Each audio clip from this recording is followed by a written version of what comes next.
Niagara ফলসে যাবেন প্রথমবার আর boat রাইডে চড়বেন না, সেই ভুলটা কিন্তু কখনোই করবেন না। নায়াগ্রা ফলসে ঘুরতে গেলে মাস্ট বি বোট রাইডে চড়বেন।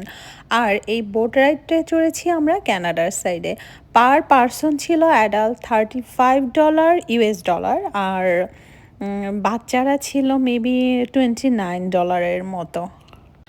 তো প্রাইস পার পারসন যাই হোক, আলহামদুলিল্লাহ, মানে ফলসের এত কাছাকাছি যে দেখা, পানি, তারপরে পানির স্প্লাশগুলা আসা, মানে এই অনুভূতিটা আসলে অন্যরকম সেই লেভেলে।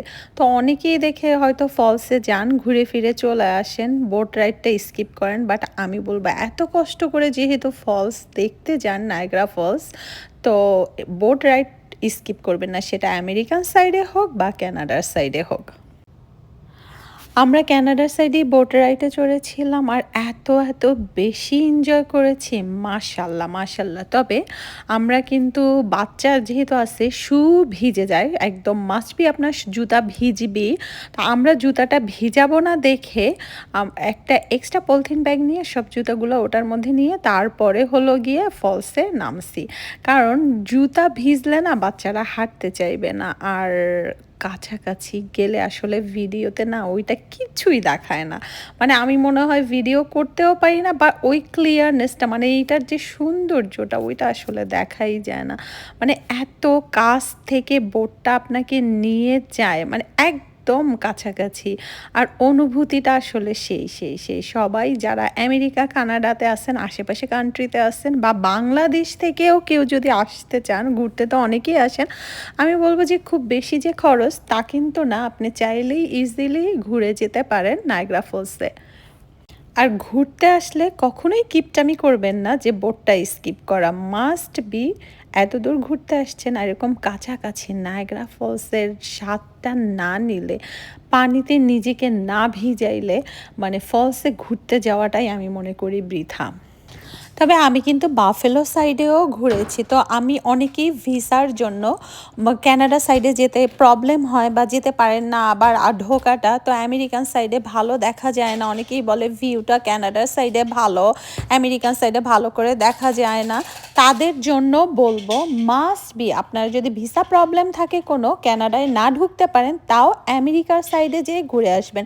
কারণ আমরা যেরকম রেট কানাডার সাইডে বোটে চড়ছি, আমেরিকান সাইডেও কিন্তু বোট আছে, আর ওই বোটেও কিন্তু সেম জিনিস আপনাকে একদম ফলের নিচে নিয়ে যাবে। তো দুইটা ফলেরই একদম নিচে কাছে ক্লোজলি এইভাবে দেখতে পারবেন, পানিতে ভিজতে পারবেন। তো যারা কানাডার সাইডে যেতে চান না, তাদের বলবো যে আমেরিকান সাইডে যেয়েও আপনি দেখতে পারবেন না, তা না আপনি আমেরিকার সাইডে যেয়েও অনেক ভালোভাবে ঘুরে ফিরে এনজয় করে চলে আসতে পারবেন।